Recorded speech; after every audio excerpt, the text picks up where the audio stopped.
Students, स्वागत है आपका अपने चैनल मंदी मैथ्स में।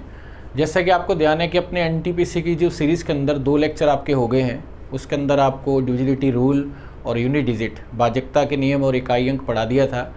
तीसरा लेक्चर स्टार्ट करने से पहले कल जो मैंने आपको 5 क्वेश्चन के असाइनमेंट दिए थे, पहले मैं वो आपको समझा देता हूँ।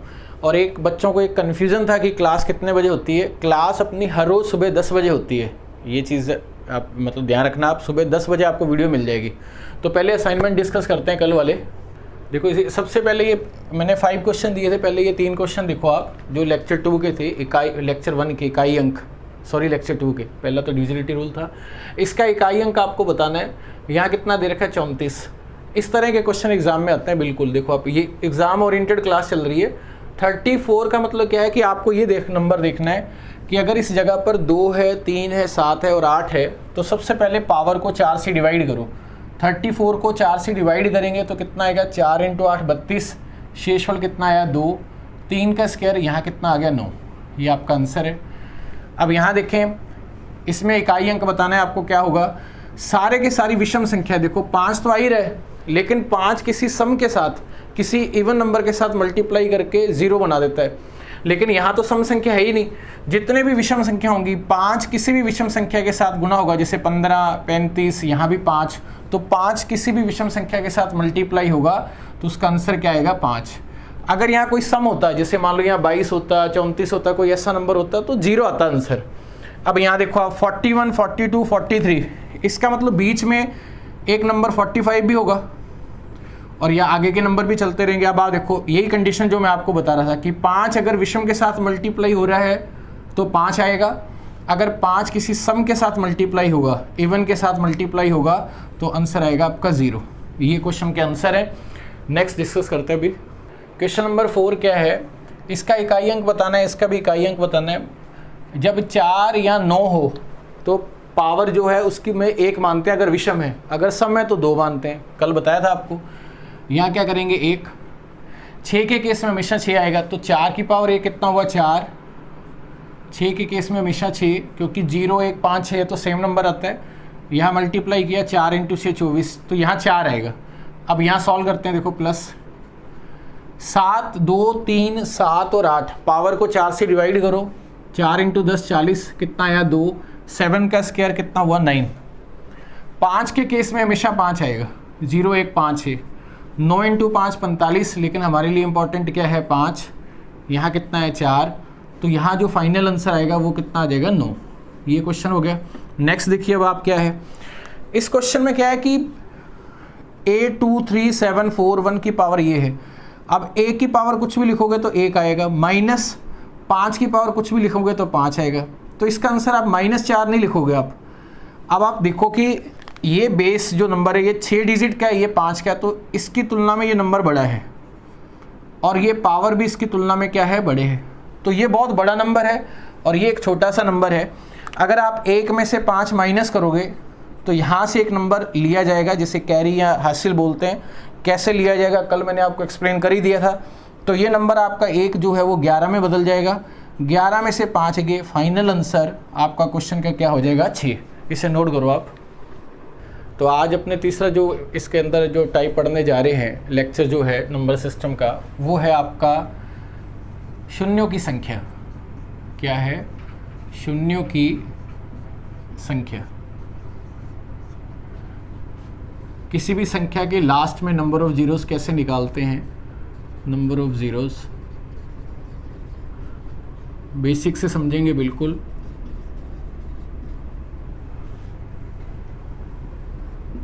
देखो शून्य की संख्या का मतलब क्या है, जैसे कोई नंबर है, जैसे एक पॉइंट पहले समझते हैं, जैसे 5 2 3 1 4 0, इसके लास्ट में 0 कितने आ रहे हैं 1।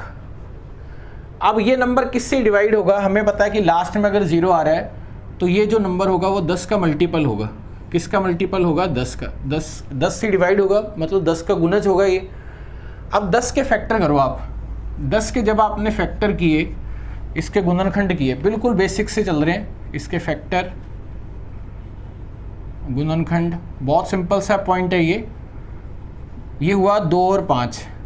इसका मतलब क्या हुआ कि सीरीज़ के अंदर कोई भी अगर आपको क्वेश्चन दे रखा है तो उसमें 2 और 5 होना ज़रूरी है।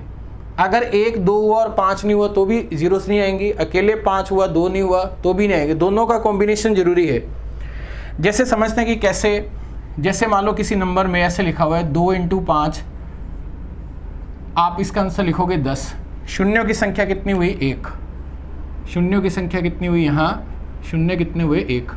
ये पॉइंट बहुत समझना बहुत ज़रूरी है। अगर एक पावर बढ़ा देते हैं, जैसे 2 × 5 का स्क्वायर, 25 को 2 से गुणा किया तो कितना आया? 50। अब जीरो कितनी है? अब भी जीरो कितनी है? 1। अब 2 की पावर 2 कर दो और 5 की पावर 1 कर दें, 4 × 5 कितना हुआ? 20। पहले बेसिक समझते हैं, फिर आपको ये क्लियर हो जाएगा कि मैं क्यों बता रहा हूँ ये। जीरो कितना है? 1। अगर अपने 2 की पावर 3 और 5 की पावर 1 कर दें तो 8 × 5 कितना हुआ? 40। तो जीरो कितनी हुई? 1। इसका मतलब क्या हुआ कि जीरो जो है वो किस किस पे डिपेंड करती है? देखो, शून्य की संख्या एक तो डिपेंड करती है 2 और 5 पर, दूसरा 2 और 5 की मिनिमम पावर पर, मिनिमम पावर न्यूनतम घात पर यह डिपेंड करेगी। कैसे? अब मान लो कि किसी क्वेश्चन में, इसको समझते हैं, देखो क्या है, कोई आपने सॉल्व किया क्वेश्चन, फैक्टर बनाए उसके, उसमें नंबर ऐसा आ रहा है और 5 आ रहा है 42। आपसे पूछा जाए कि शून्यों की संख्या क्या होगी, तो शून्यों की संख्या 42 होगी, क्योंकि ये 5, ये 42, इस 150 में से 42, इसके साथ कॉम्बिनेशन बनाएंगे 10 का, लेकिन बाकी का कोई वजूद नहीं है, क्योंकि 5 है तो 10 होगा। इसका मतलब यहाँ शून्यों की संख्या कितनी होगी? शून्यों की संख्या यहाँ होगी 42, मिनिमम नंबर। आप इसे नोट करो एक बार, ये बहुत इंपॉर्टेंट है। अब इसमें क्वेश्चन करवा रहा हूँ आपको, जैसे इस पर कुछ क्वेश्चन करते हैं। जैसे मान लो कोई नंबर दे रखा है 15 × 12 × 13 × 10, 10 किए गए, यहाँ 12 ले लो एक बार। अब आपको यहाँ बताना है, 12 तो यहाँ लिया हुआ है, इसको ले लो यहाँ 22। शून्यों की संख्या, बिल्कुल बेसिक से चलेंगे। नंबर ऑफ ज़ीरोज़, आपको क्या करना पड़ेगा? सबसे पहले इस नंबर के प्राइम फैक्टर करने पड़ेंगे, अभाज्य गुणनखंड। अभाज्य गुणनखंड जैसे 15, तो आपने लिखा 3 × 5। 12 को अपने लिख देंगे 4 × 3। 4 × 3 मतलब 2 का स्क्वायर और 3, क्योंकि 4 जो है वो प्राइम नंबर नहीं है। प्राइम नंबर मतलब 2, 3, 5, 7 ऐसे। 13 तो प्राइम नंबर है जिसके गुणनखंड नहीं हो रहे। 22 को लिख दिया 2 और 11। अब ध्यान से समझना, बहुत छोटा सा पॉइंट है ये जो आज अपने डिस्कस करें।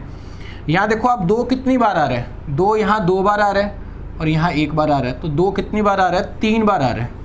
कितने टाइम्स आ रहा है? 3 टाइम्स। यहाँ अगर 5 की बात करें, 5 आपका आ रहा है 1 बार, 5 आ रहा है 1 बार। अब कंडीशन क्या है? देखो, सबसे पहले आपने 2 और 5 निकाल लिए। दूसरा पॉइंट आपको क्या बताया है? मिनिमम देखो आप, मिनिमम कौन आ रहा है इसके अंदर? मिनिमम पावर कौन सी है? 5 1 बार आ रहा है, 2 3 बार आ रहा है, तो मिनिमम कितना हुआ? मिनिमम पावर हुई 1। दोनों में से किसी के भी हो।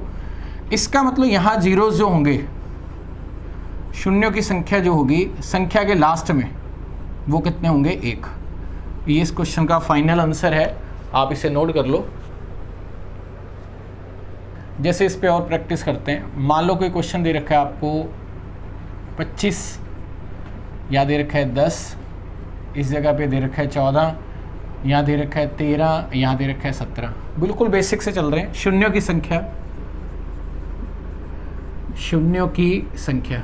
अब आप बताओ कि शून्यों की संख्या में हमें ये देखना है 2 और 5 आना चाहिए। 2 और 5 पहले देखो, इसमें नहीं आ रहा, इसको कट कर दो, आप इसको कट कर दो।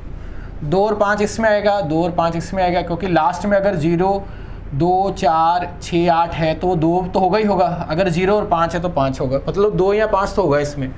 25 को अगर अपने देखें तो अपने लिख सकते हैं 5 का स्क्वायर।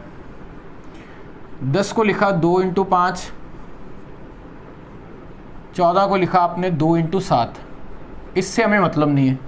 अब आप देखो कि 2 कितनी बार आ रहा है? 2 कितनी बार आ रहा है? 1 बार, 2 बार, 2 टाइम्स, 2 बार हो गया। 5 कितनी बार आ रहा है? 5 आ रहा है आपका 2 तो इधर, 1 इधर, 2 और 1 बेस सेम होते हैं तो पावर जुड़ जाती हैं, 2 और 1 कितना हो गया 3 बार। अब आप देखो कि 2 कंडीशन बताई थी। पहली कंडीशन आपको क्या बताई थी कि आपको ये देखना है कि 2 और 5 आ रहा है, आप कहोगे कि यस 2 और 5 आ रहा है। अगर 2 और 5 दोनों में से कोई एक मिस हुआ तो शून्यों की संख्या शून्य हो गई। अब मिनिमम पावर देखो आप, मिनिमम पावर कितनी है, मिनिमम पावर न्यूनतम घात, इसमें कितना है 2 और इसमें कितना है 3। इसका मतलब यहाँ जीरो की संख्या कितनी होंगी 2, क्योंकि ये 2 बार इस 5 2 के 3 में से 2 के साथ कॉम्बिनेशन बनाएंगे 10 का, और ये 5 एक्स्ट्रा है, उसका कोई रोल नहीं है। तो आंसर कितना हुआ 2। ये नोट कर लो आप एक बार। जैसे मान लो पावर में क्वेश्चन दे दें, सबसे ज़्यादा क्वेश्चन इस तरह के आते हैं। जैसे क्वेश्चन है यहाँ 21 की पावर है मान लो 13, और यहाँ 15 की पावर है, क्वेश्चन में दे रखा है मान लो 12, यहाँ दे रखा है 21 की पावर है आपकी 14, और यहाँ दे रखा है 12 की पावर है मान लो कितना है, इसको कोई नंबर मान लो 5। इसमें आपको बताना है शून्यों की संख्या, नंबर ऑफ जीरोस कितने होंगे। सबसे पहले काम क्या बताया आपको ये देखना है कि 2 और 5 किस में आ रहा है। 2 और 5 इसमें नहीं आ रहा, ना 2 आ रहा है ना 5, क्योंकि यहाँ 0 2 4 6 8 होना चाहिए 2 के लिए, 0 और 5 होना चाहिए 5 के लिए। यहाँ 21 है, खुद बना लो आप, 21 की जगह 31 लिख दो आप, इसमें भी नहीं आ रहा। अब आपका आंसर इसमें और इस पर टिका हुआ है। इसके सबसे पहले करो प्राइम फैक्टर, और ये क्वेश्चन 100% आता है एग्जाम में। 15 के गुणनखंड की है 3 × 5, ये कितना हो गया 12। इसके गुणनखंड की है 4 × 3, 4 कितना हुआ 2 का स्क्वायर × 3। जैसे मान लो आप कहो कि सर हमारे दिमाग में तो 6 × 2 आया, 6 के फिर गुणनखंड करो 2 और 3, 1 2 उधर था तो 2 कितने हो गए 2 और 3 हो गए 1, कैसे मर्जी कर लो आप। ये कितना आ रहा है 5। अब आप यहाँ देखो कि 2 कितनी बार आ रहा है, 2 आ रहा है 2 और 5, क्योंकि अगर नंबर ऐसा हो तो वो मल्टीप्लाई हो जाता है। अगर नंबर ऐसा हो तो मल्टीप्लाई होता है, तो 2 और 5 कितना हो गया 10, ये आ रहा है 10 बार। 5 कितनी बार आ रहा है, 5 आ रहा है आपका 12 बार। मिनिमम कौन सा हुआ, मिनिमम हुआ 10। इसका मतलब यहाँ शून्यों की संख्या जो होगी, नंबर ऑफ जीरोस जो होंगे संख्या के लास्ट में, वो कितने होंगे 10। क्लियर है, ये पॉइंट आपको बहुत अच्छे से समझ में आ गया होगा, नोट करो इसे। जैसे कोई क्वेश्चन है मान लो इस जगह पे दे रखा है 22 की पावर है 17, 25 की पावर है 10, 13 की पावर है 42, और यहाँ नंबर दे रखा है मान लो 17 की पावर है 19। आपसे पूछा जाए शून्यों की संख्या, इस तरह के क्वेश्चन एग्जाम में आते हैं, बहुत आते हैं। अब आप देखो कि शून्य के लिए 2 और 5 का कॉम्बिनेशन होना चाहिए। यहाँ 2 और 5 नहीं है, क्योंकि 2 के लिए लास्ट का अंतिम अंक आपका 0 2 4 6 8, 5 के लिए 0 और 5 होना चाहिए, मतलब लास्ट में 0 2 4 6 8 और 5 होना चाहिए। इसका मतलब इसका कोई रूल नहीं है, इसका कोई रूल नहीं। अब नंबर है इनके पहले अभाज्य गुणनखंड 22 का 2 × 11, सबसे पहले लिखा 2 × 11, ये कितना हो गया 17, 5 25, 5 का स्क्वायर, ये कितना हो गया 10। इसका कोई रोल नहीं है। अब यहाँ 2 कितनी बार आ रहा है, 2 आ रहा है 17 बार। 5 कितनी बार आ रहा है, 2 × 10 मल्टीप्लाई हो जाएगा 20 बार। मिनिमम कौन सा इसमें, ये मिनिमम है। इसका मतलब नंबर ऑफ जीरोस जो होंगी वो कितनी होंगी इस क्वेश्चन के अंदर, वो होंगी 17। क्लियर है सबको, ये पॉइंट नोट करो इसे। मान लो कोई क्वेश्चन ऐसे दे रखा है 1 × 3 × 5 × 7, नंबर चल रहे हैं कंटिन्यू, और यहाँ दे रखा है 199, ये नंबर है। इसमें आपसे पूछा जाए शून्यों की संख्या। अब आप देखो शून्य के लिए क्या है, कॉम्बिनेशन आपका 5 और 2 का होना चाहिए। इसमें 5 तो मिल जाएगा आपको, 1 3 5 7 9 11 13 15, यहाँ बीच में 15 भी आएगा, 5 25 भी आएगा, 35 भी आएगा, 45 भी होगा। 5 तो बहुत आएंगे, लेकिन इसमें सारे के सारे नंबर ऑड हैं, विषम संख्या, तो 2 नहीं आएगा इसमें, क्योंकि सम संख्या में लास्ट में 0 2 4 6 8 होना चाहिए या 2 से डिवाइड होना चाहिए। इसका मतलब 5 है 2 नहीं है, दोनों होने जरूरी हैं। इसका मतलब यहाँ शून्यों की संख्या कितनी हो जाएगी, शून्य की संख्या शून्य, इसका आंसर। अब मान लो कि इस क्वेश्चन में थोड़ा सा चेंज कर दें अपने, जैसे यही क्वेश्चन है, इसको एग्जामिनर देता है 1 3 5 7 ऐसे करके, और यहाँ 199 ही है सेम, इस जगह पर उसने लिख दिया 32। अब आपसे पूछ रहा है कि शून्यों की संख्या बताओ, आप कितने शून्य होंगे लास्ट के अंदर।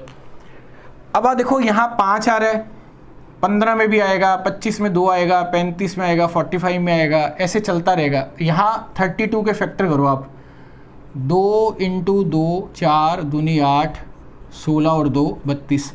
इसका मतलब इसको अपने ऐसे लिख सकते हैं 2 की पावर 5। अब यहाँ 2 की पावर 5 और 5 की पावर में तुलना करो, 5 की जो पावर है वो बहुत ज़्यादा बार आ रही है। यहाँ पावर की अगर बात करें, बहुत ज़्यादा बार का मतलब 5 में आएगा, 10 में आएगा, 15 20 25 में 2 बार, फिर 50 में 2 बार, ऐसे चलता रहेगा। 55 हो गया, 35 45। 5 बहुत ज़्यादा बार आ रहा है, 2 कम बार आ रहा है, और वो कितनी बार आ रहा है? 2 कम बार आ रहा है, और कितनी बार आ रहा है? 5 बार आ रहा है। इसका मतलब मिनिमम तो यही हुआ। इसका मतलब आपका जो आंसर होगा, मिनिमम पावर कितना हुआ? 5 इस क्वेश्चन का आंसर है। जब आप इसको मल्टीप्लाई करोगे, इस संख्या के लास्ट के अंदर 5 जीरो लगी हुई होंगी। क्लियर है? नोट करो इसे। देखो जैसे अब एक पॉइंट मैंने आपको बता दिया, दूसरा कभी कभार इसमें क्वेश्चन क्या आता है, 1 × 2 × 3 99 × 100। इसमें आपको बताना है शून्यों की संख्या कैसे निकालेंगे, ये चीज़ आपको यहाँ बताना है इसके अंदर। इसके लिए पहले बेसिक समझते हैं। देखो क्या है, ऐसे तो आप बता नहीं पाओगे, क्योंकि 2 इसमें भी आ रहा है, 4 में भी आ रहा है, 6 में भी आ रहा है, 8 में भी आ रहा है, तो 5 कितनी बार काउंट करोगे? बहुत टाइम लगेगा। मान लो इसमें आपने बता भी दिया, एग्जामिनर 100 की जगह 1000 लिख दे, तो इसके लिए मतलब कि अपने बेसिक समझते हैं। देखो क्या है, जैसे मान लो किसी क्वेश्चन में लिखा हुआ है 1 2 3 4 5 6 7 8 और 9। ये पॉइंट समझना। ये पॉइंट अगर आपको क्लियर हो गया ना, तो आप ये क्वेश्चन में किसी भी तरह की गलती नहीं करोगे। अब आपसे पूछा जाए यहाँ 2 कितनी बार आ रहा है, देखो आप 2 कहोगे कि 2 1 में आ रहा है, 1 बार। अब 4 चेक करते हैं, देखो 4 में 2 2 बार आ रहा है, 2 का स्क्वायर, उसको मैंने ऐसे लिख दिया 1 + 1। ये अभी क्लियर हो जाएगा ऐसा क्यों लिखा। 6 में आ जाओ आप, 6 में 1 बार आ रहा है, 2 × 3। 8 में 2 3 बार आ रहा है, यहाँ 1 बार आ रहा है, यहाँ कितनी बार आ रहा है? 3 बार। 8 में 3 बार आ रहा है, तो 1 + 1 + 1।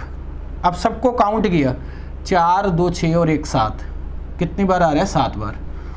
अब एग्जामिनर ये कहता है कि सोच ये है कि आपको क्वेश्चन को ऐसे सॉल्व नहीं करना, आपको करना क्या है, सबसे पहले आप नंबर लिखना है 9, ये वाला। इसको आप 2 से डिवाइड करो, जो नंबर चाहिए अपने को। जैसे आपने यहाँ डिवाइड किए, इस जगह पर आपको भागफल लिखना है। भागफल मतलब कोशेंट।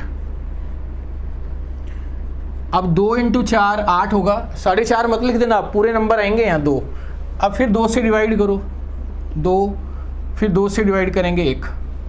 जब ये नंबर इसकी तुलना में छोटा आएगा, जैसे आप 5 से डिवाइड करें तो यहाँ नंबर 4 3 2 1 आना चाहिए, वहीं स्टॉप कर देंगे। और इन सबको ऐड करो आप, इसको ऐड किया, कितना आया? 7। इसका मतलब इस क्वेश्चन का जो फाइनल आंसर कितना हुआ? यहाँ 7 हुआ। अब इस कंसेप्ट पर ये अप्लाई करेंगे। देखो आप, मोस्ट इंपॉर्टेंट क्वेश्चन है ये। अब हमें पता है कि हमारा जो आंसर होगा वो 2 और 5 पे डिपेंड करता है। पहली बात तो ये है, 2 और 5। दूसरा इसकी मिनिमम पावर पर। सबसे पहले अपने चेक करते हैं 2। 100 को जब आपने 2 से डिवाइड किया, यहाँ कितना आया? 50, क्योंकि भागफल आएगा।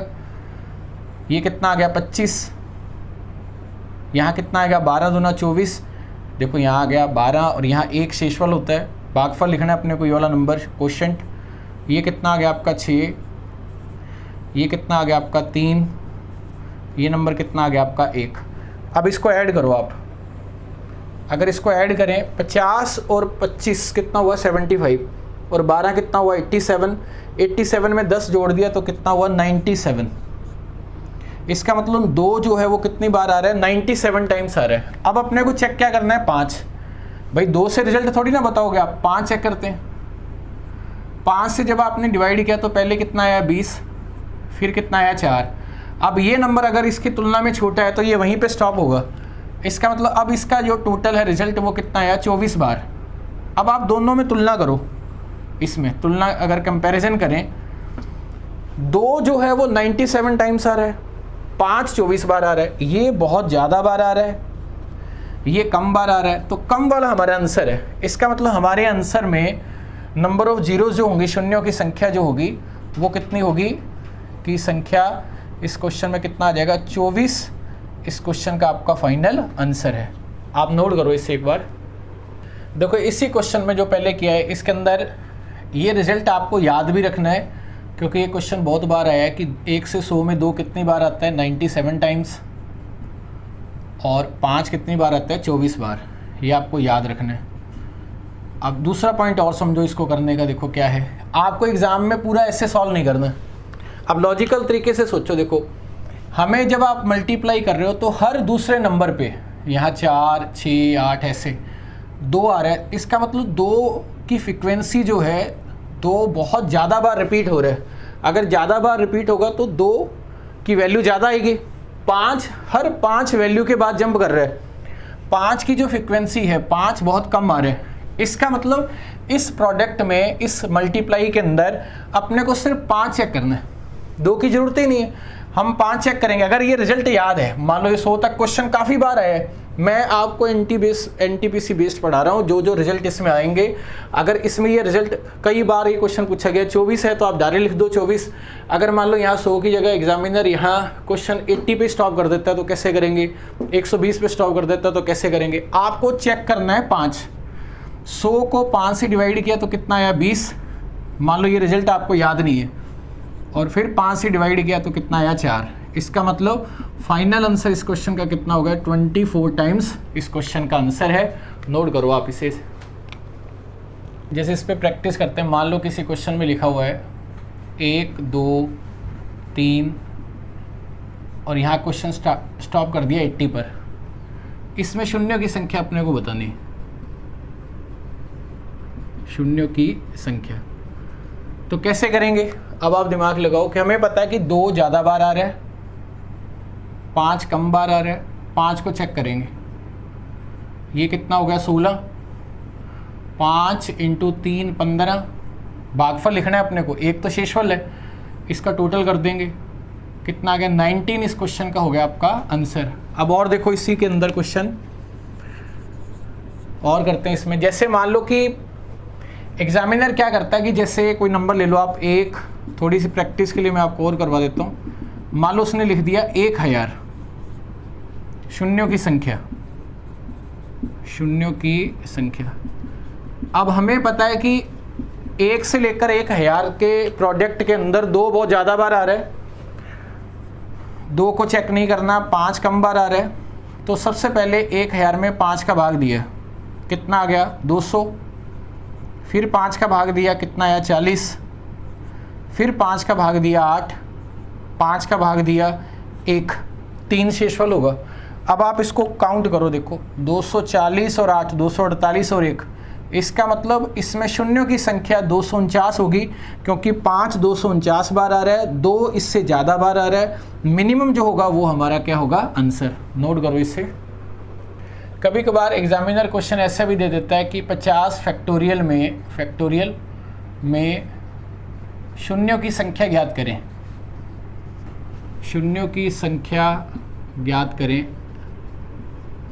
अब 50 फैक्टोरियल में इसमें बच्चा कंफ्यूज हो जाता है। 50 फैक्टोरियल का मतलब क्या है, ये आपने ऑलरेडी कर लिया क्वेश्चन। इसका मतलब 50 × 49, कल आपको इकाई अंक में पढ़ाया था, ये नेचुरल नंबर का मल्टीप्लाई होता है। लास्ट में क्या आएगा 3 2 और 1। अब आप मेरे को ये बताओ कि अगर आप यहाँ से मल्टीप्लाई करो या यहाँ से मल्टीप्लाई करो, बात तो एक ही है भाई। 3 2 1 लिखो या 1 2 3 लिखो, एक ही बात है। तो इस नंबर को अपने यहाँ से रीड करते हैं, यहाँ से। इसका मतलब 1 से 50 तक का मल्टीप्लाई हो रहा है। अब 1 से 50 में हमें पता है 5 जो है वो कम बार आ रहा है, 2 ज़्यादा बार आ रहा है, क्योंकि 2 इसमें भी आ रहा है, 4 में भी आ रहा है, 6 में भी आ रहा है। तो सिर्फ 50 में अपने को 5 चेक करने। 5 कितनी बार आ रहे हैं, ये कितनी बार हो गया 10, ये कितनी बार हो गया 2, फाइनल आंसर इस क्वेश्चन का कितना हो गया, 12 इस क्वेश्चन का आपका है आंसर। कि कोई भी क्वेश्चन फैक्टोरियल का आएगा, जैसे मान लो एग्जामिनर ने दिया 100 फैक्टोरियल में शून्यों की संख्या, अभी मैंने आपको 100 वाला रिजल्ट लिखाया है, आपको ये ध्यान होना चाहिए कि 100 के अंदर शून्यों की संख्या जो होती है 5 जो है वो कितनी बार आता है, 24 बार, और 2 कितनी बार आता है, 97 टाइम्स। ये याद होना चाहिए, मिनिमम ये है, इसका मतलब ये ही हमारा क्या है, आंसर है। नोट करो इसे। मान लो कोई क्वेश्चन ऐसे है, जैसे 2 × 4 × 6, यहाँ लिखा हुआ है 200। अब आपको शून्यों की संख्या बतानी है। क्लियर है? अब देखो इसमें क्या है, 2 तरीके हैं। एक पहले मैं वैसे समझा देता हूँ आपको। अगर इसमें आपने 2 को लिखा 2 × 1, इसमें लिखा 2 × 2, अगर आपको थोड़ा सा डिटेल में समझना है तो 2 × 100, इसको लिखा अपनों ने 2 × 3, आगे चल रहा है डॉट डॉट। यहाँ 2 एक बार आया, यहाँ एक बार आया, यहाँ एक बार आया, यहाँ एक बार आया, तो 100 संख्याओं तक 200 बार आया, तो आपने लिख दिया 100, क्योंकि 100 बार आएगा तो पावर एक एक करके जुड़ जाएंगी। अब जो नंबर बचा ये वाला, ये दूसरे ब्रैकेट में लिखा जाएगा 1 × 2 × 3 ऐसे। अब आप सोचो कि मैंने आपको ये बोला था कि आपको रिजल्ट याद क्यों होने चाहिए, क्योंकि आपको यहाँ पता है कि जो 2 है वो कितनी बार आ रहा है, 97 टाइम्स आ रहा है। 5 कितनी बार आ रहा है, 100 में, क्योंकि सबसे ज़्यादा कॉम्बिनेशन यही बनाए जाते हैं एग्जाम में। ये कितनी बार आ रहा है, ये आपने देखो 5 से डिवाइड किया तो 20, 24 बार आ रहा है। अब आप सोचो कि अगर इतना ही देखें तो इसमें 2 ज़्यादा आ रहा है, अगर 100 और मिला दें, ये तो 2 बहुत ज़्यादा बार हो गया, ये तो टोटल हो गया आपका 100 + 97, 197 बार हो गया 2। जबकि 5 कितनी बार आ रहा है, 5 आ रहा है आपका 24 बार। मिनिमम कौन सा हुआ, 5, तो इसका आंसर कितना हो गया, 24 बार इसका आंसर हो गया। अब आपको क्या करना है, क्वेश्चन में इतना नहीं करना। अगर क्वेश्चन यहाँ 2, 4, 6 ऐसे स्टार्ट हो रहा है तो सबसे पहले आप 200 को 2 से डिवाइड कर दो, बस 100 आ गया। इसका मतलब ये जो 200 हैं जिससे आप डिवाइड कर रहे हो वो पावर आ गया, और बाकी का नंबर आपका चल रहा है 1, 2, 3, 100। और हमें यहाँ पता है 2 ज़्यादा बार आ रहा है, 5 कम बार आ रहा है, 24 बार आ रहा है। फाइनल आंसर आपका कितना हुआ, 24। नोट करिए इसे। मान लो एग्जामिनर ने कोई क्वेश्चन दिया 3 × 6 × 9, इस जगह पे दे दिया 333, शून्यों की संख्या, नंबर ऑफ ज़ीरोज़।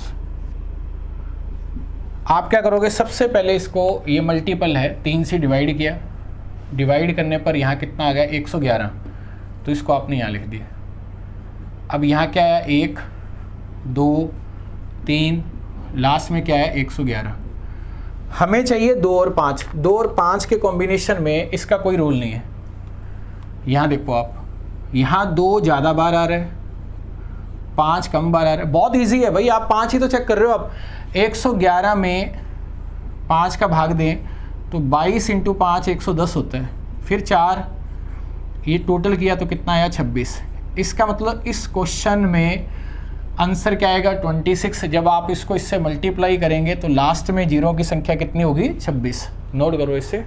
देखो एक बार आरपीएफ के अंदर क्वेश्चन आया, इसके अंदर रेलवे में, कि जैसे कोई नंबर है 1, 2, 3 ऐसे लिखा हुआ है, और मान लो इस जगह पर नंबर दे दिया, मान लो 72।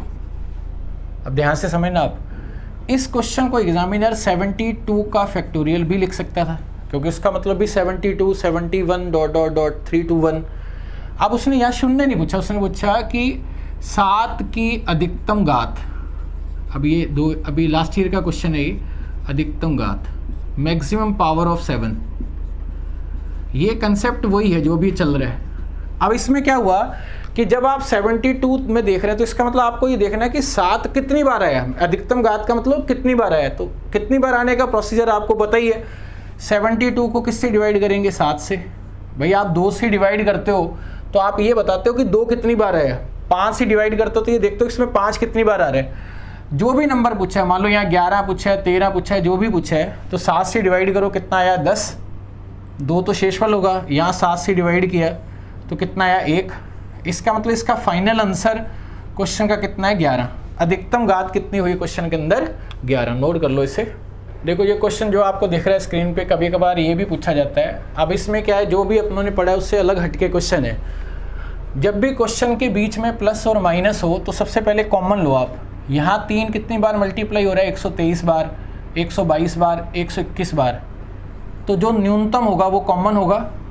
यहाँ 121 ले लिया आपने 123 में से, तो कितने बचे 2, यहाँ कितना बचा 1, और यहाँ पूरा ही आपने कॉमन ले लिया, डिवाइड करेंगे तो यहाँ कितना आ गया 1। अब यहाँ मिनिमम कौन सा है 119, 2 की पावर 119 कॉमन आ गया, 2 का स्क्वायर 2 बचा, यहाँ 1 और यहाँ 1। इसका मतलब अपना जो क्वेश्चन है अपने यहाँ इस देखो इसका तो कोई रोल नहीं है। यहाँ से देखें तो 9 में से 4 गए तो यहाँ कितना बचा 5, और यहाँ 2 का रोल है, और 4 में से 3 गए यहाँ कितना बचा 1। इसका मतलब इस क्वेश्चन में जो अपना आंसर है वो इन दोनों पर है। 2 और 5 अपने को मिल गए। यहाँ न्यूनतम कितना है 1, मिनिमम कितना है 1। इसका मतलब नंबर ऑफ जीरो जो होंगी क्वेश्चन की वो कितना आ जाएगा 1। इस क्वेश्चन का आपका फाइनल आंसर होगा। अगर इस तरह का क्वेश्चन आया सबसे पहले कॉमन लो, इस तरीके से करना है। यहाँ तक मैंने आपको सारे टाइप करवा दिए हैं। जो क्लास रहेगी हर रोज़ एक टाइप होगा। टाइम का मतलब नहीं है, कभी क्लास आपकी 1 घंटे से ऊपर भी हो सकती है। कोई भी टाइप आप थंबनेल पे पढ़ोगे वो पूरा टाइप आपको एक दिन मिलेगा। अब मैं इसके क्वेश्चन दे रहा हूँ 5 आपको असाइनमेंट। हर बच्चे को इसका कमेंट के अंदर जवाब देना है। अब नोट करते हैं इसके बाद। देखो क्वेश्चन करने से पहले कुछ इन्फॉर्मेशन। पहला ये है कि अगर कोई भी बच्चा भी जैसे कई बच्चे भी जुड़ रहे हैं, जैसे टेलीग्राम चैनल है एक, आप ये ज्वाइन कर लो, मनदीप मैथ्स नाम से है। इसके अंदर जितने भी क्वेश्चन हैं उनकी PDF आपको मिल जाएंगी। अगर किसी बच्चे को टेलीग्राम चैनल में प्रॉब्लम आ रही है, पता नहीं टेलीग्राम क्या है, तो डिस्क्रिप्शन बॉक्स में मैंने सबके लिंक दे रखे हैं, आप वहाँ से भी इसके अंदर ज्वाइन कर सकते हैं। दूसरा ये है कि ये जो मैं आपको पढ़ा रहा हूँ ये आपका एक बेसिक है। बेसिक का मतलब ये आपका रेलवे और आपका जो पटवार का एग्ज़ाम है, या नॉर्मल आपका कोई भी जैसे SSC भी कवर कर देगा ये प्री लेवल का। अगर आप चाहते हो कि हमें सब्जेक्ट की डेप्थ पे जाना है तो आप हमारा पेड कोर्स भी ले सकते हैं, जो इसका डिस्क्रिप्शन के अंदर सारा का सारा A to Z इन्फॉर्मेशन आपको दी हुई है। अगर कोई बच्चा कहता है कि सर मुझे पेड कोर्स लेना है, उसके अंदर लाइव क्लास रहती है, इसमें रिकॉर्डेड रहती है हर रोज़ सुबह 10 बजे। आप पेड भी ले सकते हैं। अगर बाकी आप ये पढ़ते रहोगे तो आपका रेलवे पटवार आपका क्लियर है। फिर भी अगर आपको डेप्थ में समझना है तो आपकी ये चॉइस है। तो एक बार आप ये दोनों ध्यान रखना। मैं क्वेश्चन दे रहा हूँ आज के। तो आज का जो असाइनमेंट है, पहला क्या है, देखो असाइनमेंट करने से पहले लाइक जरूर किया करो। आप पढ़ रहे हो पहले आप लाइक करो भाई। चैनल में ज़्यादा से ज़्यादा चैनल को बढ़ाओ। आपकी फ़ीस बस यही है जो बच्चे यहाँ से पढ़ रहे हैं, लाइक शेयर और सब्सक्राइब। अगर यहाँ पहला क्वेश्चन देखो आप असाइनमेंट का क्या है, पहला है 13 इंटू उस टाइप का ही क्वेश्चन मैं आपको दे रहा हूँ, 35 इंटू 42 इंटू 21 इंटू 19 में आपको शून्यों की संख्या बताना है। हर बच्चे का जवाब आना चाहिए कमेंट बॉक्स के अंदर। दूसरा क्वेश्चन है, यहाँ लिख दिया जैसे मान लो 35 की पावर है 12, 41 की पावर 13, 20 की पावर है आपकी 11, और यहाँ 12 की पावर है, मान लो 12 की जगह यहाँ कर लो आप जैसे कोई भी आपकी इच्छा है, जैसे 7 की पावर है यहाँ 13। इसमें आपको बताना है शून्यों की संख्या। तीसरा क्वेश्चन, हर टाइप का क्वेश्चन दे रहा हूँ मैं आपको। तीसरा है 1 2 3 डॉट डॉट मल्टीप्लाई, यहाँ लिखा हुआ है मान लो 300 तक। अब इसमें शून्यों की संख्या बतानी है। और आपको ये भी आइडिया है कि एग्जामिनर इस क्वेश्चन की जगह ये भी लिख सकता है 300 फैक्टोरियल, ये ध्यान रखना आप। क्वेश्चन नंबर 4, क्वेश्चन नंबर 4 है 65 फैक्टोरियल में 3 की अधिकतम घात मैक्सिमम पावर ऑफ 3 ज्ञात करें। अभी आपको मैंने RPF का क्वेश्चन कराया था, उस पैटर्न पे आपको आंसर बताना है। लास्ट क्वेश्चन है 6 × 12 × 18 666 में आपको शून्य की संख्या बतानी है। इसे नोट कर लो आप एक बार। देखो आपने ये नोट कर लिया, और कल जो भी अपना टाइप रहेगा, तो जो भी कंप्लीट होगा टाइप जो भी करेंगे वो पूरा का पूरा कंप्लीट हो जाएगा। इससे बाहर आपका रेलवे के पैटर्न के अकॉर्डिंग कुछ भी नहीं है। बस आप एक ब्लाइंड फेथ के साथ जुड़े रहें, हर रोज़ प्रैक्टिस करें। मैंने बोला आपको फोल्डर बना लो मनदीप मैथ्स नाम से, आप एग्ज़ाम में क्वेश्चन मैच करवा लेना। एक भी क्वेश्चन आपका इससे बाहर नहीं जाएगा, क्योंकि मैं शुरू के अंदर आपको सारा सिलेबस करवा के 70-80 क्लासेस के अंदर बाद में इस पर एक्सपेक्टेड आपको मॉडल टेस्ट पेपर भी कराऊंगा। बस आप अपनी तरफ से लाइक, शेयर और सब्सक्राइब करते रहो, चैनल को बढ़ाते रहो। तो कल मिलते हैं नए टाइप के साथ। All the best.